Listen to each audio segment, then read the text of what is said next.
Trees. Now we'll start our council meeting work sessions, July 8th, 2014. Roll call, please. Roll call. Here. Trees. Here. Halter. Here. Hermes. Here. Lee. Here. Walther. Here. Moore. Here. We have some new business to handle. Resolution number 2014-15-F. Resolution accepting the 2015 Greenhills tax budget. Mr. Greaves. Thank you, Mr. Mayor. I have a resolution accepting the Greenhills 2015 tax budget. Be it resolved by the Village of Greenhills, Hamilton County, State of Ohio, Section 1, that the Council of the Village of Greenhills accepts the 2015 tax budget as prepared by the Municipal Manager and Finance Director, attached here to and incorporated herein by reference, passed this day, this 8th day of July 2015. Mr. Mayor, I move that we pass this resolution. It's been moved and seconded to pass the resolution accepting the 2015 Greenhills tax budget. Roll call. Any discussion? Questions? Yeah. I have a couple of questions. Okay. I'm looking at the front page, and is it not the most of our revenue right now coming from the income tax? About $1,012,950. Yeah. And that's mostly of our income, or besides the property tax and so forth. Yeah, that is the largest single The source. largest single. I was just taking, for example, that number, and I was looking at the total revenue that we have there and the total expenditures that we have. And I'm looking between projected of 2014 and projected 2015. And I see that we have a buffer on 2014 of 174,000, and it looks like on my calculations on 2015, our buffer is 41,600. Am I doing the wrong numbers here with this? What do you call a buffer? Things that are not projected to be spent, that we are planning on getting revenue, and we're planning, and not plans of expense. If you're looking at, are you looking at 2014 and compared it to 2015? Yes, I am. Okay. And I'm looking at the projected of 14 total revenue and the projected of 2015 total revenue, and then I'm subtracting the projected 2014 expenditures and the 2015 expenditures. And we have an X amount of more dollars on 14 that are not allocated for expenses, but we have, it seems to me, an alarming little amount for 2015. Yeah, and I guess let me make a couple of comments and see if this addresses your question. If it doesn't, you can follow up. As you recall from prior work sessions and our retreats, that 2015 and 2016 will be our most challenging years of the decade with regard to our expenses because of the way our debt is structured. And when we refinanced our debt, we have lowered the interest percentage or the bond coupon, whichever debt instrument we're talking about, but we've not extended, we've not refinanced and just extended it out longer. So we've not extended the term in any situation. At the same time, we have lost the inheritance tax, and we've had a lower amount come to us on the local government fund. If you recall, in 2012, it was almost $60,000, and we're projecting 25 now. So in the years 2012 and 2013, we tried to build our reserve to have a running shot at the tougher years.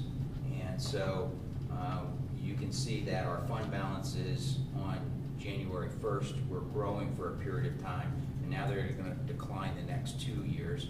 We still want to have some money in reserve for emergencies, rainy day fund, things like that. But we will. Our fund balances will go down in 2015 and in 2016, and then we'll start seeing a reverse of that hopefully in 2017. Well, my question is, would it make sense to have a 5% reduction in expenditures in order to have a little more comfort zone there?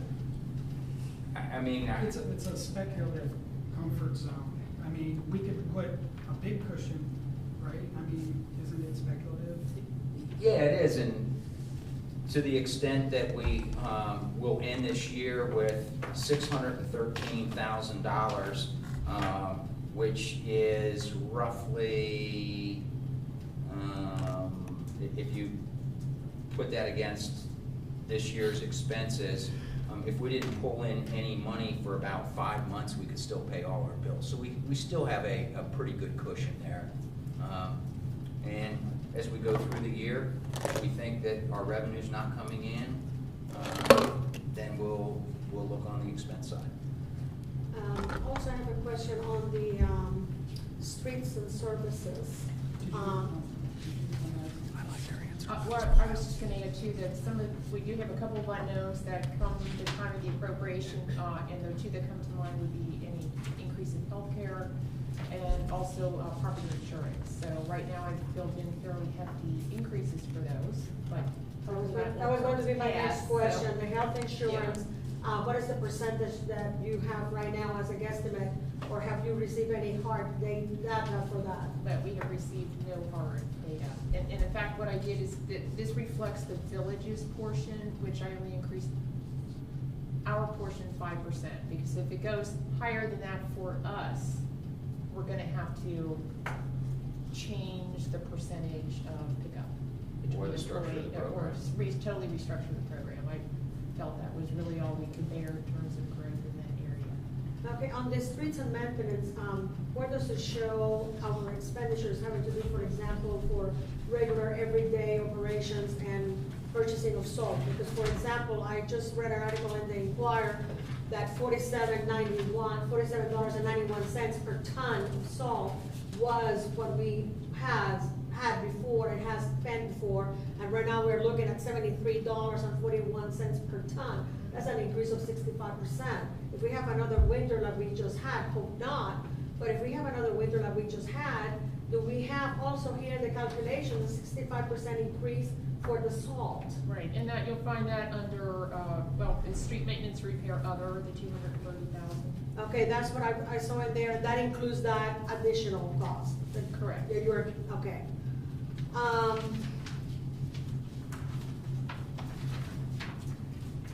And we have no idea of the insurance for the properties, and we have no idea for the health insurance either, correct? Not at this point. That's Okay, correct. and if I may ask, another member of council, just out of curiosity, would you think that the Liberty Township budget, what they have on the difference in there, do you think that this is an adequate, foreseeable future, what we have done in here compared to your experience in Liberty Township? Mrs. Brokaw, what we have as a buffer? Right now, yeah, for the tax budget, we use this as a generalization and then we just drill it down for the appropriations. And in Liberty Township, we always say, just because we budget it, doesn't mean we have to spend it. We make the department heads pretty much fight for anything. If we budget a new truck, they have to get bids, they have to justify why they still need that new truck, or if it can be delayed a year. So, the budget versus the appropriation, we look at the budget as kind of a guideline, because it is so far in advance. I mean, this is July, We're talking about money we could be spending 18 months from now. exactly, you don't So know. it's very similar to what we're doing. Yes, and then now from taking the budget to the appropriations, the finance committee and the department heads drill it down and kind of go through it. And even once it's appropriated, we still say that even if it's appropriated, doesn't mean we have to spend it. That's always the goal, is to budget conservatively. You budget as if the revenue is gonna come super low and your expenses are super high, and then adjust when you know the real figures, because you'd rather be pleasantly surprised than scared crazy when it's Mortified.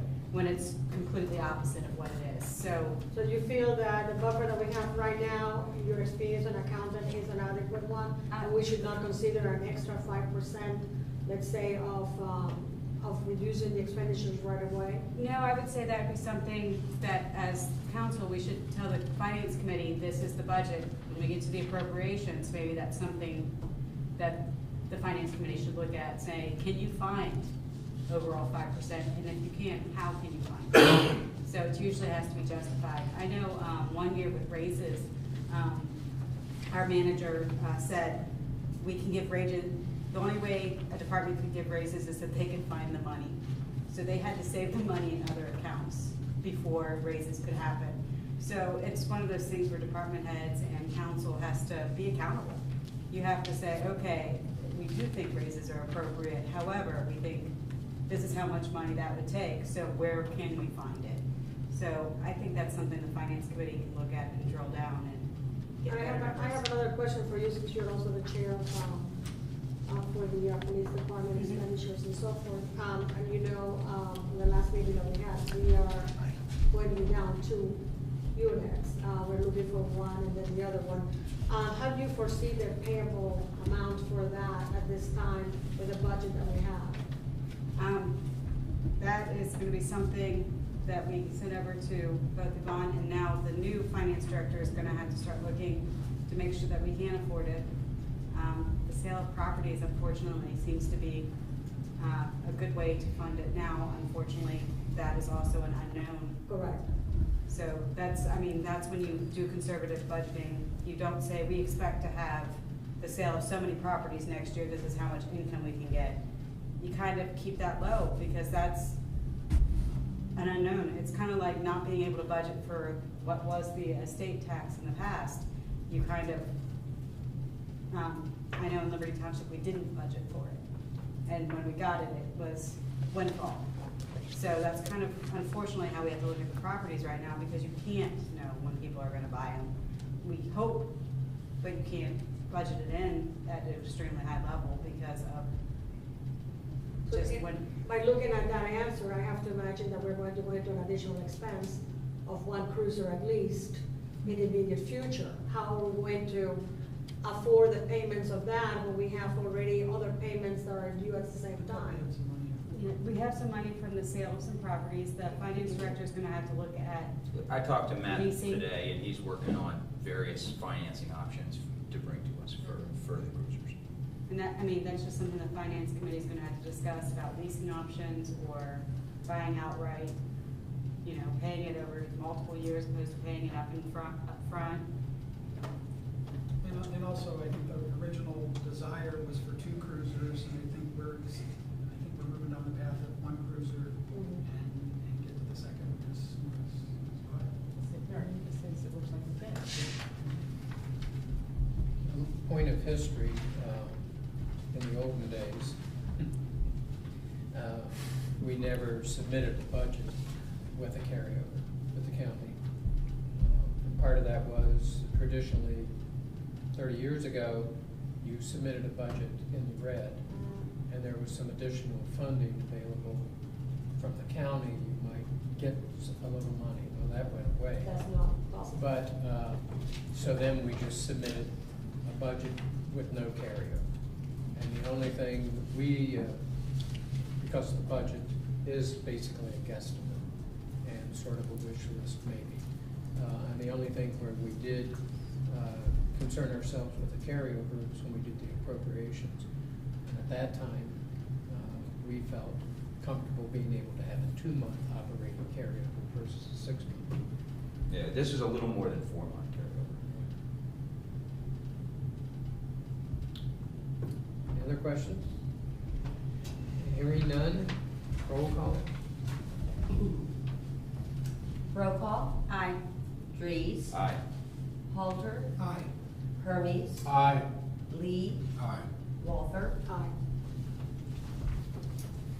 Motion, resolution 2014-15-F, resolution accepting the 2015 Greenhills tax budget, passes.